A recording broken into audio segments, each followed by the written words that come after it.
то утро океан был спокойным и теплым. Легкий ветер едва касался воды. Джон катался на волнах в одиночестве, не думая ни о чем, пока внезапно перед ним не возникла огромная черно-белая тень. Из воды вынырнула касатка. Массивная, стремительная, с раскрытой пастью. Все произошло за секунды.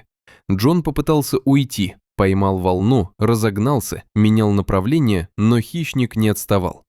Под водой двигалась быстрая тень, а затем касатка ударила по доске. Джон оказался в воде, дезориентированный. Когда он вынырнул, она была прямо перед ним. Казалось, это конец. Но атаки не последовало. Вместо этого касатка начала мягко, но настойчиво толкать его в сторону. В ее взгляде не было агрессии, скорее тревога. Джон подчинился и поплыл туда, куда она направляла. Касатка двигалась медленно, иногда оглядываясь, словно проверяя, следует ли он за ней.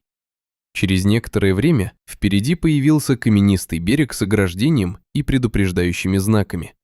Касатка остановилась у забора и начала кружить, издавая резкие звуки. Джон выбрался на сушу, прошел вдоль ограды и заглянул внутрь. За забором находилась закрытая бухта. У пирса в воде металась молодая касатка с раной на плавнике. Рядом стояли охранники и грузовик с логотипом морского парка. Все выглядело как место незаконного содержания животных. Следы крови, сети и кости лишь подтверждали это. На территории появился владелец, влиятельный бизнесмен Борис Харков. Джон спрятался и снял все на телефон. Позже он услышал разговор. Молодую касатку собирались отправить через 2 дня. Живое существо рассматривали как товар. Обращение в береговую охрану не помогло. Формально все было законно. Тогда Джон связался с другом-журналистом Дэном. Тот сразу понял серьезность ситуации. К делу подключился и Марк, давно знавший Харкова. Ночью трое прибыли к бухте. Охрана оказалась минимальной. Они тихо проникли внутрь, заблокировали охранника и вывели из строя машины. Затем подъехали к пирсу и начали готовить импровизированный путь, чтобы вытащить касатку.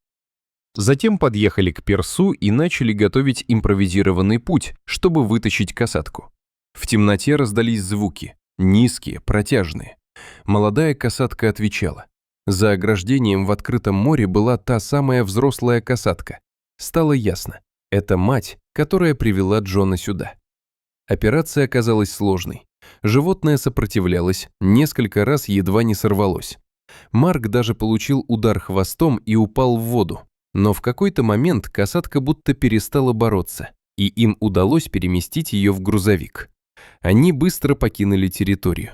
Позади остался проснувшийся охранник, но без транспорта он ничего не мог сделать. Дорога заняла напряженные минуты. Касатку постоянно поливали водой, следя за ее состоянием. На подходящем берегу возникла новая проблема. Машина не могла подъехать к воде. Пришлось нести животное вручную. Это было тяжело, но когда касатка почувствовала близость моря, она сама выскользнула и ушла в воду. Сначала тишина, затем появились 2 плавника, большой и маленький. Мать и детеныш кружили рядом, издавая уже другие звуки, спокойные, почти мягкие. Через мгновение взрослая касатка выпрыгнула из воды и исчезла в темноте, за ней последовал детеныш. Они уплыли туда, где нет заборов и неволи. Джон, Дэн и Марк остались на берегу, молча наблюдая за океаном. История на этом не закончилась. У Дэна были доказательства, видео, записи разговоров, факты. Они собирались придать все огласке и добиться изменений. В тот день касатка обратилась за помощью, и ее услышали.